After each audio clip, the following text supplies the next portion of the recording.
Warning: this podcast may be disturbing to some listeners. Due to the graphic nature, listener discretion is advised. Keep the demon inside me.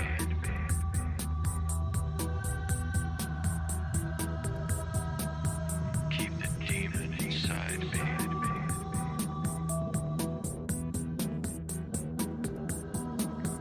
Keep the demon inside me. Welcome from wherever you are. This is The Demon Inside with your host, John Venom. If you want to review a different episode of The Demon Inside, you can find them on Spotify or Anchor. And don't forget to subscribe to this podcast. A new episode will come out every Monday.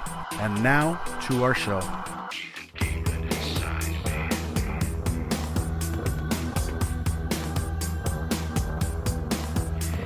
me. We'll be right back after these messages from our sponsors.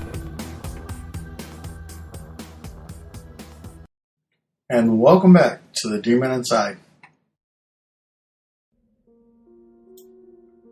Hello, my Demon Insiders, and welcome back to our show. Before I start with our next case, I'd like to say thanks to all you that have supported my podcast and social media sites, especially Laura, Jesse, and my sister-in-law, Henrietta, who have been putting some work into the Demon Inside Facebook page. You guys have been doing a great job, and I'd like to thank you all personally. If you want to be a part of the group on Facebook, just go to facebook.com/The Demon Inside Podcast and join the conversations. Now, for those of you that think that you can come onto the page and contact demons, please don't harass anyone on my page. We do not know how you can get in touch with demons. We do not know how they can bring you fortune and fame.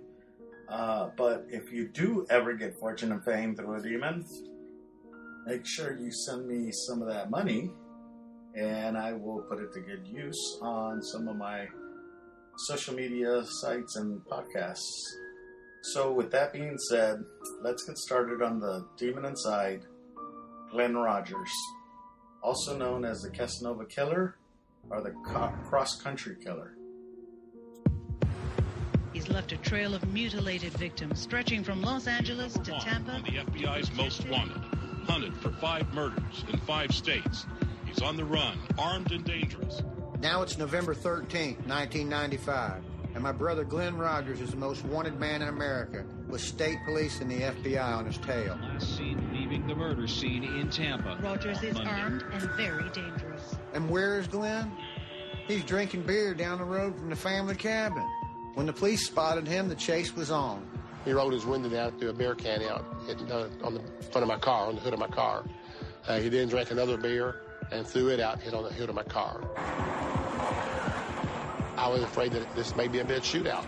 He may decide this is the way I'm going out. The police set roadblocks on Highway 52. And federal agents picked me up to be a negotiator if Glen got trapped and started shooting. At the time it's happening, I didn't have a lot of time to think about what I was actually doing.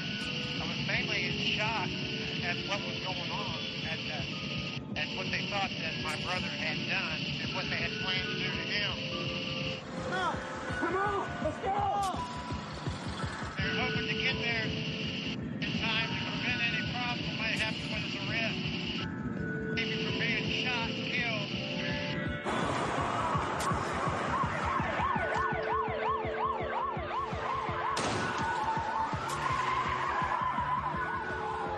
My brother was still driving the white Ford Festiva he'd stolen from Tina Marie Cribbs after killing her in Florida. He pushed that little car to over 100 miles an hour before troopers ran him off the road outside Waco, Kentucky.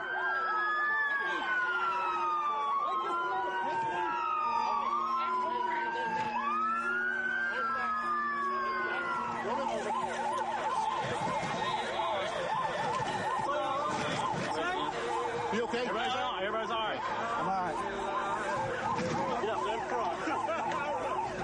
Where have you been hiding, Mr. Rogers? Where have you been, sir?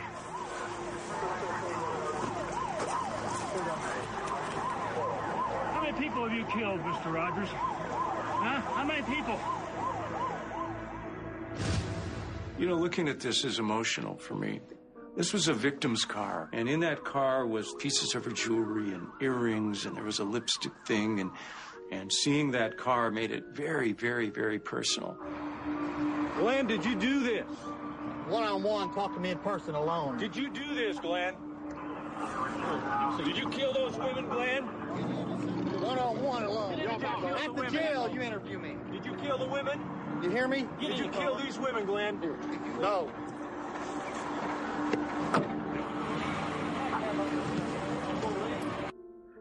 This was a clipping of the documentary My Brother, the Serial Killer.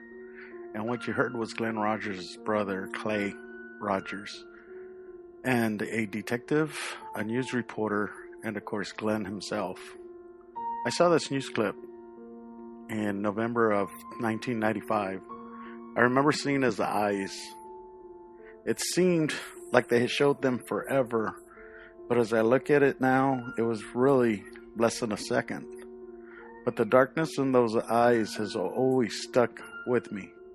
Whenever I hear someone say that a person has dark eyes, especially during anger or during a crime, they say that they see this hazed look, this darkness in the eyes. That's the look I see. For me, that look is a person possessed. And at that time, Glen Rogers was possessed. So if you take a look at that video, you'll see what I'm talking about. So Glen Rogers had 5 victims, and according to him, he had more than 50, including Nicole Brown Simpson and Ronald Goldman. If you have not seen the documentary My Brother the Serial Killer, it is a good look into the life of a serial killer. Glen would travel from state to state and kill. He killed 4 women that he met at bars. He would sweet talk them into letting them stay at their house, and then he would kill them. His 5th victim, which was actually his first victim, was a man who Glen was a roommate of. And Glen killed him to steal his roommate's stuff, pretty much. Then he took him back to the family cabin and left his body underneath some junk in the cabin. So when Glen became a thief with his brother, they did something that I feel drew the demon into both of them. Because both of them had been stealing, and they were basically stealing to survive, you know.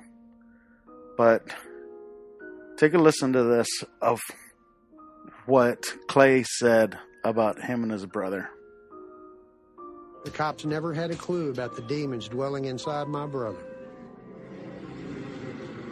When me and Glen were young, I'd gotten hold of a deck of tarot cards, and we played with them a great deal. One night in Wayne Park up the street from here, the cards kept telling a bad story. The Tower of Destruction over and over again, the death card, terrible things that were going to happen to us. Both was very young.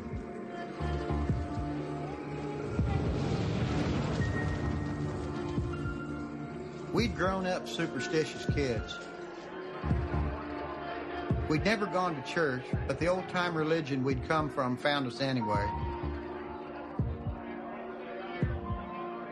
One time, Glen and I got taken to the ceremony of the Sin Eater, where we saw a man eat food off a dead body to rid the deceased of their sins.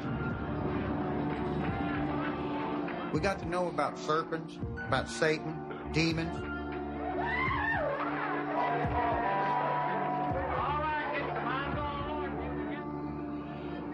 But Glen and I didn't grow up praying, we grew up robbing. Maybe it ain't so surprising that when the chance came our way in our 20s, we were tempted to call up a demon for ourselves.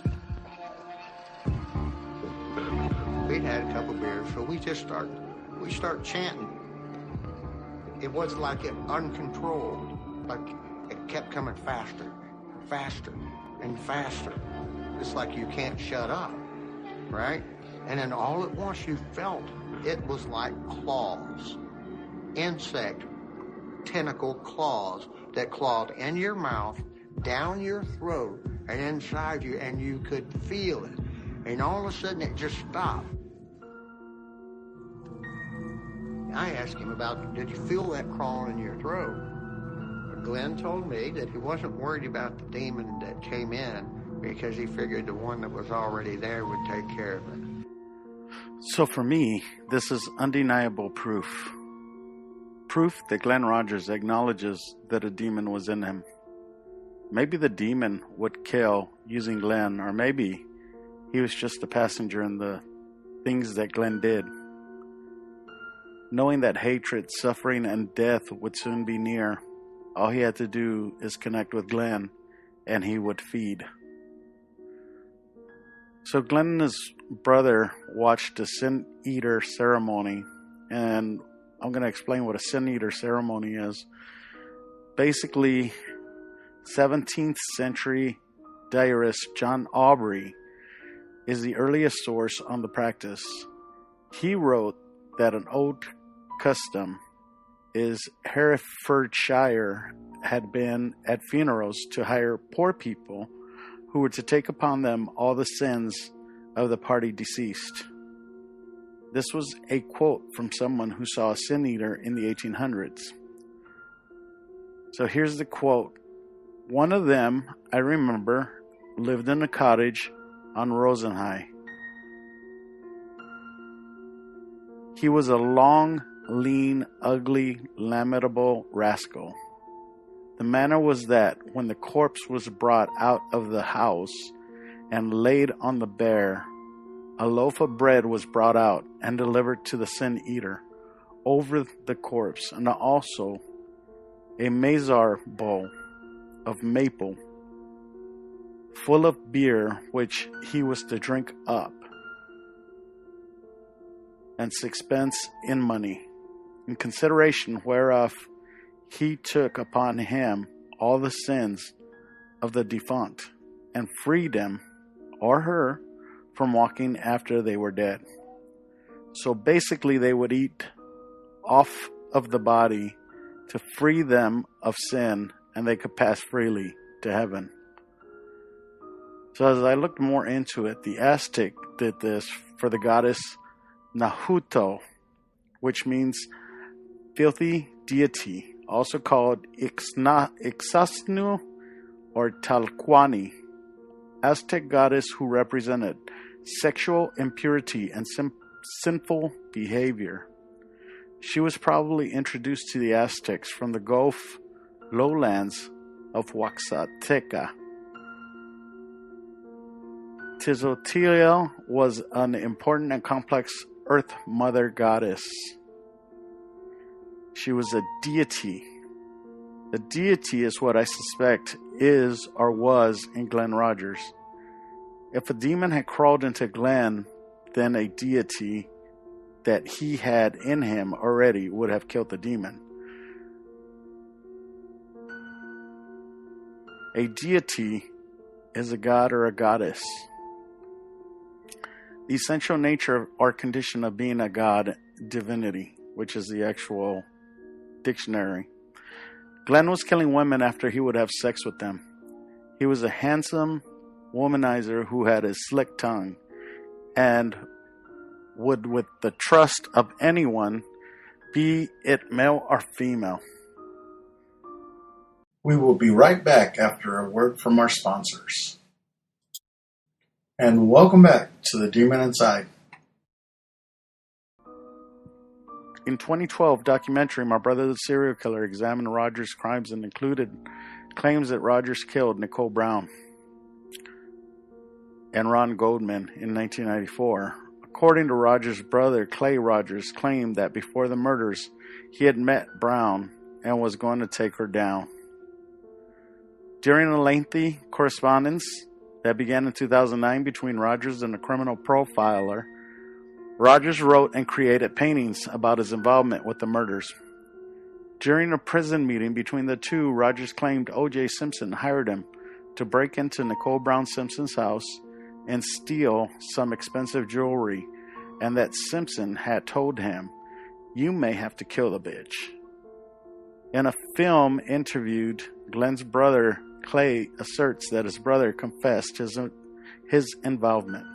After I asked him that he had not sent me any specific information regarding his involvement in the O.J. Simpson case, he said, I had, you just didn't pay attention to the clues. I challenged Glen to prove that he had actually committed the murders, that only the killer would know what the actual murder weapon looked like. And so Glen drew this specific weapon.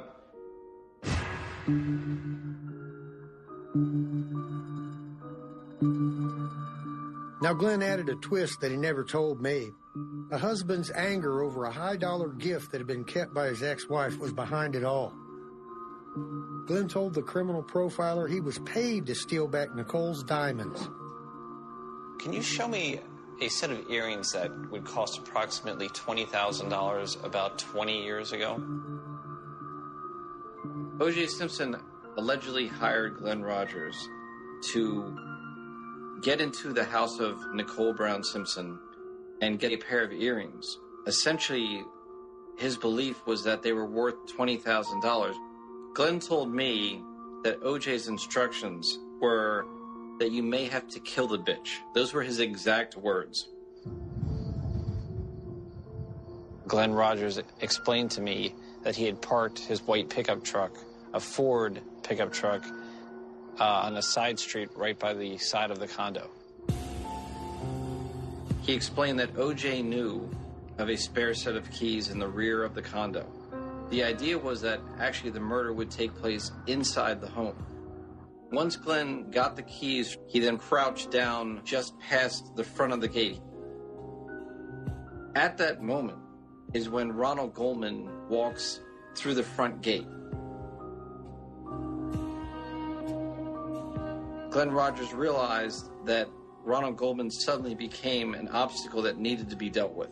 He struck him with a large knife, incapacitating him, and threw him against the tree. It was not something that I had expected Rogers to say. He said that upon her entering into the fray, he stabbed Nicole Brown Simpson once, and she fainted. He charged Goldman and pushing him against the tree where he later was found deceased. He said that he pulled her hair back to expose her neck and pulled the knife once to sever her neck to kill her instantly. OJ, anything you can tell us? OJ didn't want to, quote, get his hands dirty, per se, in the crimes. Rogers' family stated that he had informed them that he had been working for Nicole in 1994 and that he had made verbal threats about her to them. OJ claimed that someone named Charlie was responsible. Glen had aliases: James E. Peters, Glen Rogers, Glen E. Rogers, Glen Edward Rogers. Maybe he had one more. Maybe he had the name Charlie. The paintings that they mentioned are similar to the paintings of Danny Rollins, the Gainesville Ripper. This was one of the connections that I found between the two of them. Go on Google and look up the paintings and you decide. Is it possible that this deity was possessing them or just looking through them as a dark passenger, as Dexter would say from Showtime? They also killed 5 people, 4 women and 1 male. Both of these men were spree killers. The difference between a serial killer and a spree killer is the time frame. Usually a serial killer will wait for a period of time. A spree killer will not. Maybe they feel like the urge is too great for them to stop. Maybe they need to hunt. Now for me, I don't think that the Goldman family or Brown family is wrong, but I do believe that they do not want to look into the case any further. If it is true that Glen did this, they would have to pay back the money that OJ has paid out, and the court will go after the Rogers family, who does not have any money. But that's not true. Because if Glen was telling the truth, then OJ was directly responsible, because OJ was the one that sent him. There is proof that Glen partied with Nicole and her sister. And on the documentary, if you choose to believe it, Glenn stole an angel pendant from Nicole and told his mother to wear it in court. She did because she didn't know that it belonged to Nicole. So for me, I believe a deity, which is different from a demon, needs to be near or next to the host to take control of that host. Demons are called upon all the time by people.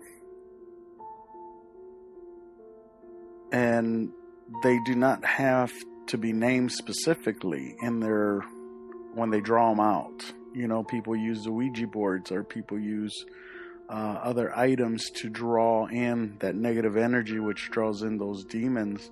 So you don't specifically need a name. So, and also on that, as you know, demons will never give you their real name, because a name has power. And during an exorcism, that is the one thing that exorcists always ask for, is the demon's name, so that they have more power over the demon to draw that demon out.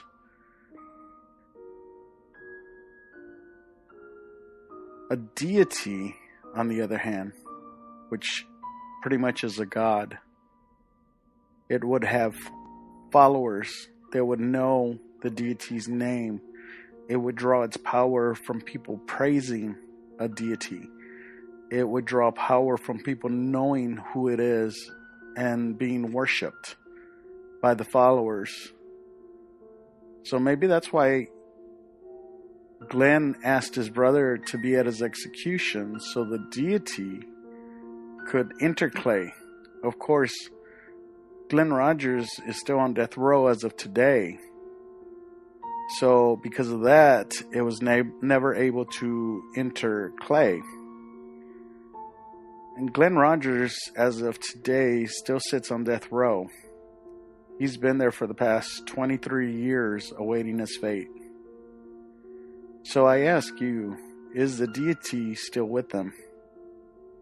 Being that there's no more hurting or pain, or what if there is in prison? Maybe they've had riots. Maybe they've had people dying in prison because of this deity. Maybe this deity is causing criminals to further hurt each other or themselves. Or did the deity leave and go with somebody else? Because there's a lot of things happening in Florida, and that's where Glen Rogers is, in the Union Correctional Institution of Florida.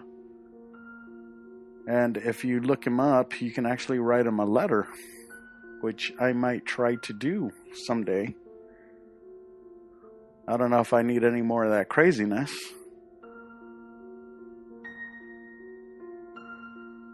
I think that a deity, which is a lot stronger than a demon, was actually inside Glen Rogers. And like I said before, when it crawled into Glen Rogers, Glen said, I don't worry about that demon, because the demon inside will take care of it, because Glen didn't know what else to call it. And think about it, from the time that they were listening to these sin eaters who were eating, off the corpses, you're talking about an altar and people worshiping. Why wouldn't a deity be there? Why wouldn't a deity be present?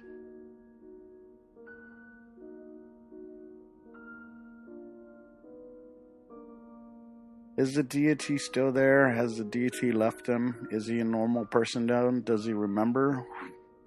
Who knows all these questions, but I do believe that this deity was in Glen Rogers and also in Danny Rawling. So, whatever you believe, that's your choice, but I know what I believe. And I believe there's a lot of wickedness out there. And eventually, it's going to find you.